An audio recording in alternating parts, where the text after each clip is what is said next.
ইয়া রাসূলুল্লাহ আপনার সামনে আমি কোরআন তেলাওয়াত করব, কিন্তু কোরআন তো আপনার উপরেই নাযিল হয়েছে। বিশ্বনবী সাল্লাল্লাহু আলাইহি ওয়াসাল্লাম বলেন, আব্দুল্লাহ তুমি কোরআন তেলাওয়াত করো, আমি নবী তোমার কণ্ঠের কোরআন তেলাওয়াত শুনতে বড় পছন্দ করি। আব্দুল্লাহ ইবনে মাসউদ রাদিয়াল্লাহু আনহু তেলাওয়াত করলেন সূরাতুন নিসা। জোরে বলেন কোন সূরা? সূরাতুন নিসা তিনি তেলাওয়াত করছেন। সূরাতুন নিসা তেলাওয়াত করতে করতে করতে করতে যখন 41 নম্বর আয়াতে এসে তেলাওয়াত থামলেন, তেলাওয়াত করতেন ফাকাইফা ইযা জিনা মিন কুল্লি উম্মাতিন বিশাহীদ ওয়া জিনা বিকা আলা হাউলাই শাহীদা। জোরে জোরে পড়েন সুবহানাল্লাহ। সূরাতুন নিসার 41 নম্বর আয়াত যখন আব্দুল্লাহ ইবনে মাসউদ রাদিয়াল্লাহু আনহু তেলাওয়াত করছেন, তিনি তাকিয়ে দেখলেন বিশ্বনবী সাল্লাল্লাহু আলাইহি ওয়াসাল্লামের চোখ বেয়ে বেয়ে পানি পড়ছে। জোরে পড়েন আল্লাহু আকবার। কোরআন তেলাওয়াত থামিয়ে দিলেন। ইয়া রাসূলুল্লাহ আপনি কোরআন শুনতে চেয়েছেন, আমি কোরআন তেলাওয়াত করছি, আপনি কান্না করছেন, বুঝলাম না তো আপনি কেন কান্না করছেন? কোরআন তেলাওয়াত শুনতে শুনতে কারণটা কি হয়েছে? আল্লাহর হাবিব বলেন, আব্দুল্লাহ আল্লাহ রাব্বুল আলামিন বলেছেন ফাকাইফা ইযা জিনা মিন কুল্লি উম্মাতিন বিশাহীদ। প্রত্যেকটা জাতির মধ্যে আমি আল্লাহ যাদেরকে পথ প্রদর্শক হিসেবে পাঠিয়েছিলাম, ওই জাতির জন্য আমি তাদেরকে সাক্ষ্যদাতা হিসেবে কিয়ামতের দিন দাঁড় করাবো। কি করাবো? জোরে বলেন। প্রত্যেকটা জাতিকে পথ দেখানোর জন্য নবীরা আসেন না নাই? রাসূল এসেছেন নাকি এসেছেন নাকি আসেন নাই? প্রত্যেকটা নবীকে রব্বুল আলামিন সাক্ষ্যদাতা হিসেবে দাঁড় করাবেন। বিশ্বনবী সাল্লাল্লাহু আলাইহি ওয়াসাল্লাম বলেন, আব্দুল্লাহ ওই কঠিন দিন রব্বুল আলামিন আমার উম্মতের জন্য আমাকে সাক্ষ্যদাতা হিসেবে দাঁড় করাবে। আল্লাহ রাসূল এইটা ভেবে কান্না করছেন যে উম্মতের জন্য তিনি দাঁত হারিয়েছেন, ঠিক না ঠিক? যে উম্মতের জন্য রক্ত ঝরিয়েছেন, যে উম্মতের জন্য দিন রাত একাকার করেছেন, 27টা যুদ্ধে সারা শরীরে নেতৃত্ব দিয়েছেন, যে উম্মতকে জান্নাতি করার জন্য আল্লাহ রাসূল হাউজে কাউসারের কাছে দাঁড়িয়ে থাকবে, যে উম্মতের জন্য কিয়ামতের দিন আল্লাহ রাসূল সুপারিশ করবে, ওই উম্মতের বিরুদ্ধে আল্লাহ সাক্ষ্যদাতা হিসেবে দাঁড় করাবে। জোরে বলেন তো এটা বেদনাদায়ক নাকি বেদনাদায়ক না? ও আব্দুল্লাহ আল্লাহ রাব্বুল আলামিন আমাকে সাক্ষ্যদাতা হিসেবে দাঁড় করাবেন, এইটা চিন্তা করেই আল্লাহ রাসূল কান্না করছে। তিনি কতটা ভালোবাসেন আমাদের, তার চোখের পানি কতটা মূল্য, কতটা দাম। বিশ্বনবী মুহাম্মদুর রাসূলুল্লাহ সাল্লাল্লাহু আলাইহি ওয়াসাল্লাম বলেন, ও আব্দুল্লাহ যেই দিন আল্লাহ রাব্বুল আলামিন আমাকে সাক্ষ্যদাতা হিসেবে দাঁড় করাবেন, ওই দিনটা কিন্তু এতটা সহজ হবে না, ঠিক না ঠিক? একটু বলেন তো আল্লাহ রাসূলের সুপারিশ ছাড়া কেউ জান্নাতে যেতে পারবো? আরো জোরে বলেন পারবো? কিন্তু সেই আল্লাহ রাসূল তাকে যদি রাব্বুল আলামিন সাক্ষ্যদাতা হিসেবে দাঁড় করায় আপনার আমার জন্য সাক্ষ্য দেওয়ার জন্য, এবার বলেন তো যাওয়ার জায়গা কোথায়? এবার একটা আওয়াজ দিয়ে বলেন তো, দুনিয়ার বুকে যেমন মিথ্যা সাক্ষ্য আছে, আল্লাহ রাসূল কি মিথ্যা সাক্ষ্য দিবে নাকি? মিথ্যা সাক্ষী আছে না? না।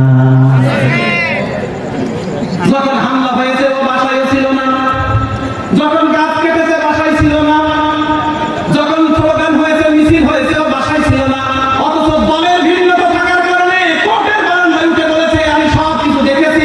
এমন জালেম মিথ্যুক শাসক আছে না? না। এমন মিথ্যুক সাক্ষ্যদাতা আছে না? নাই। আল্লাহকে আল্লাহর কসম তুমি মিথ্যা সাক্ষী দিয়েছো, তোমার সুরে সুর মিলিয়ে আল্লাহ রাসূল কোনদিন মিথ্যা সাক্ষ্য দেবে না।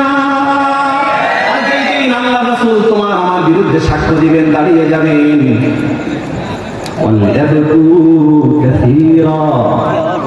তোমার মতো আমার মতো নিঃস্ব মানুষ, অসহায় মানুষ এবার কান্নাকাটি শুরু। কান্নার দেখে কি বোঝাতে পারেনি মনে হয় প্রিয় ভাইরা? কিন্তু আবার দিয়ে বলেন তো রাসূলের সুপারিশ ছাড়া কেউ জান্নাতে যাবে না। সে রাসূল যদি আপনার বিরুদ্ধে সাক্ষী দেয় যে এ আমার দলভুক্ত না, এখন উপায়টা কি? উপায় কি? বিশ্বনবী সাল্লাল্লাহু আলাইহি ওয়াসাল্লাম বলেন, শোনো শোনো শোনো,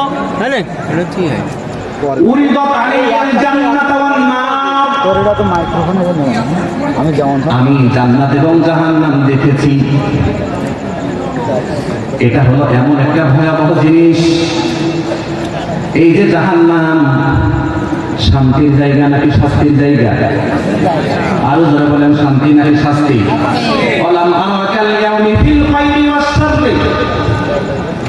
আমি যখন দেখেছি তখন ভালো আর মন্দ সব কিছুকে আমি রাসূল প্রত্যক্ষ করেছি। আল্লাহ রাসূল সাহাবীদেরকে কান্নার জন্য উদ্বুদ্ধ করার জন্য বলছেন, আমি জাহান্নাম দেখেছি, কত ভয়াবহ জায়গা।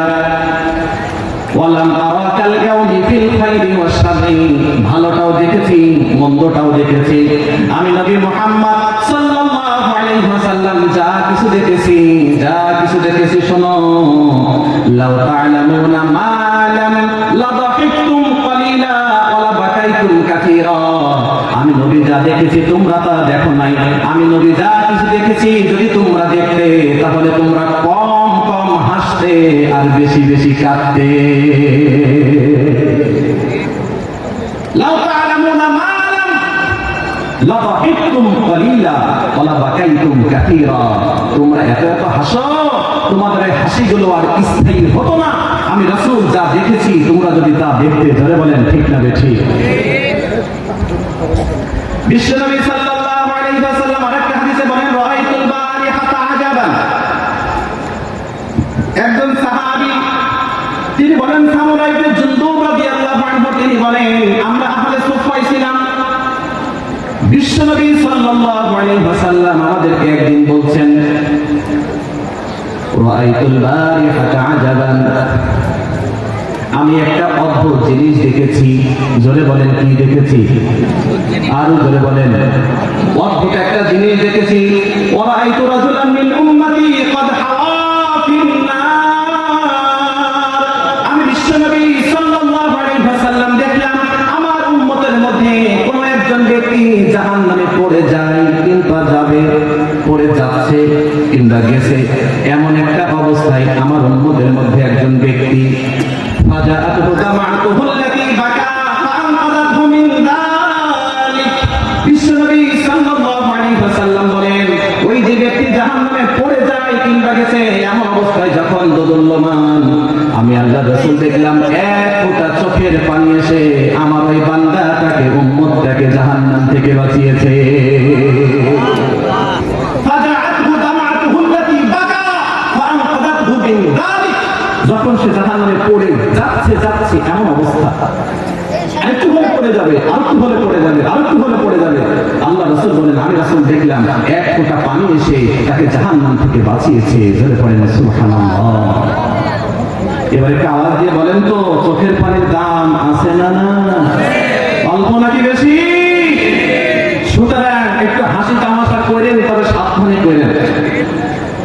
মানুষের দুঃখ দুর্দশা দেখে হাসি লাগে, মানুষের কষ্ট দেখে হাসি লাগে, মানুষের অসহায়ত্ব সময় দেখে হাসি লাগে। এই দিন শেষ নয়, আল্লাহর কাছে হিসাব আছে না? না। কিন্তু কান্না করব কিভাবে? চোখ দিয়ে পানি তো আসে না, হৃদয়গুলো তো একবার শক্ত হয়ে গেছে। এত চেষ্টা করি কিন্তু চোখ দিয়ে পানি আসে না। জোরে বলেন, আরো জোরে বলেন। হৃদয়টা পাষাণ হয়ে গেছে, নরম কথাগুলো আর মনে আসর করে না, শক্ত শক্ত হয়ে গেছে। ভালো কথা ভালো লাগে না, মন্দ কথা খারাপ লাগে না, যা আছে সব বলার পাইকারি হাতে। বিশ্বনবী সাল্লাল্লাহু আলাইহি ওয়াসাল্লাম বলেন, তোমাদের অন্তরগুলো নরম হয়ে যাবে, কোমল হয়ে যাবে যদি তোমরা দুইটা জিনিস করতে পারো। জোরে বলেন কয়টা?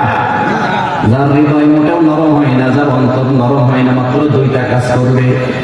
এক নম্বর, ফাআতিমিল মিসকিন, ওই ব্যক্তিটা মিসকিনদেরকে খাবার দিবে। কি করবে? মিসকিনদেরকে খাবার দিবে। দুই নাম্বার, সালাম দিবেন না ভাই, তুমি আগে বলবে। দুই নাম্বার, ওয়ামসাহ রাআসাল ইয়াতীম, তোমার হৃদয়টা শক্ত, তোমার হৃদয়টা নরম হয় না, তুমি মিসকিনদেরকে খাবার দাও আর ইয়েতিমের মাথায় হাত বোলাও, তোমার অন্তরটাকে নরম করে দিবেন যিনি তিনি কে? এবারে আওয়াজ দিয়ে বলেন তো, মানুষ কি ইয়েতিমের মাথায় হাত বোলায় নাকি ইয়েতিমের সম্পদ আত্মসাৎ করে? আল্লাহ রাব্বুল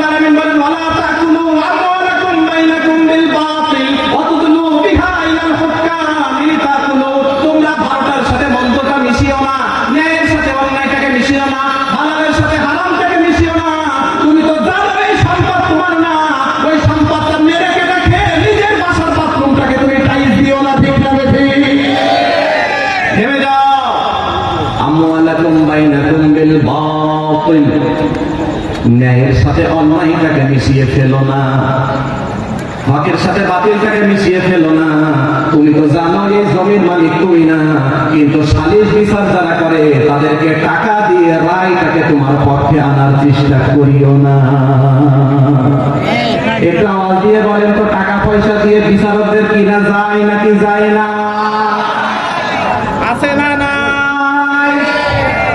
আপনি জানেন এই জমি আমার না, কিন্তু এলাকায় যারা মাতব্বর আছে, মোড়ল মাতব্বর, তাদেরকে 1 লক্ষ দিলেন, কাকা অমুক দিন তো সালিশে বসতেছি, আপনি একটু ম্যানেজ করে রাইটটা একটু আমার পক্ষে দিয়েন। অথচ আপনি জানেন এটা আমার জায়গা না, এটা যার জায়গা, এটা একটা ইতিমের জায়গা, এটা নিঃস্ব অসহায় ব্যক্তির জায়গা।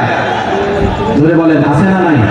আল্লাহ বলেন থেমে যাও, এই হারামটার সাথে হারামটা মিশিও না, হারামের সাথে হালালটাকে মিশিও না, থেমে যাও। লিল্লাহি তাকবীর। আর জোরে বলেন লিল্লাহি তাকবীর। বেটা থাকো তো জান্নাত সারানো মারো ওই তাকবীর। বিপ্লব বিপ্লব নরই তাকবীর। উস্তাদ আসেন, আমার কথা শেষ, শেষ করেন।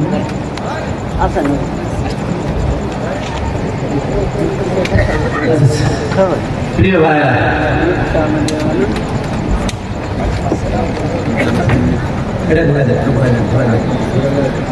সম্মানিত উপস্থিতি, যেই কথাটা আমি বলতে চেয়েছি,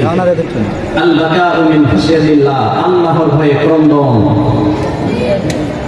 আল্লাহর ভয়ে যারা কান্না করে, এই যে চোখের পানির ফোঁটা, এই চোখের পানির ফোঁটাগুলো জাহান্নামে যাওয়া থেকে আপনাকে কি করবে?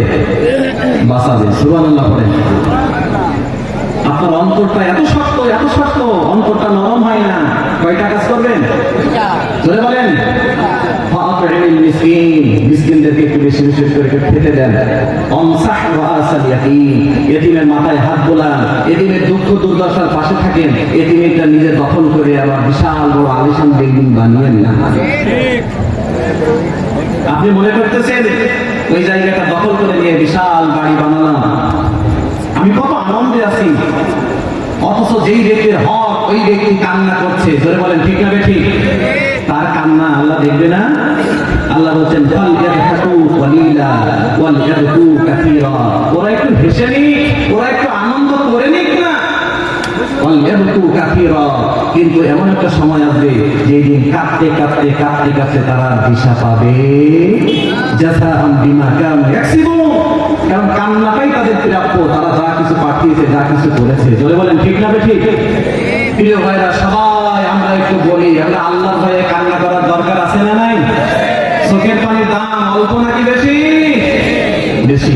আল্লাহ সুবহানাহু ওয়া তাআলা আমাদের সকলকে তিনি তার ভয়ে কান্না করার তৌফিক দিয়ে দেন। জীবনের প্রত্যেকটা ক্ষেত্রে রব্বুল আলামিনকে ভয় করার তৌফিক দিয়ে দেন। আল্লাহ সুবহানাহু ওয়া তাআলা আমাদের জীবনের গুনাহগুলো,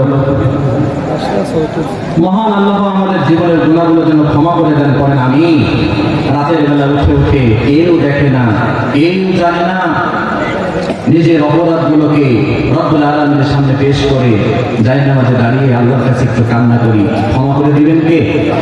আর যদি বলেন কে? গাফিরিল যামব ওয়া কাবিলিত তাওব শাদীদুল ইকাবিত তাওব। জোরে পড়েন সুবহানাল্লাহ। আল্লাহ সুবহানাহু ওয়া তাআলা আমাদের সকলকে ঈমানটা খাঁটি করে দিন। জোরে পড়েন আমিন। আল্লাহ সুবহানাহু ওয়া তাআলা এই মাহফিলটা কবুল করে নিন। আমাদের উস্তাদ চলে এসেছেন, আর নয় তেনাকে বসায় রেখে কথা বলা একটা বেয়াদবি। যে কথাগুলো বলেছি আল্লাহ সুবহানাহু ওয়া তাআলা আমি সহ আমাদের সকলকে আমল করার তৌফিক দান করুন। সবাই করেন আমিন। সুবহানাকাল্লাহুম্মা ওয়া বিহামদিকা আশহাদু আল লা ইলাহা ইল্লা আনতা আস্তাগফিরুকা ওয়া আতুবু ইলাইক। আসসালামু আলাইকুম ওয়া রাহমাতুল্লাহ।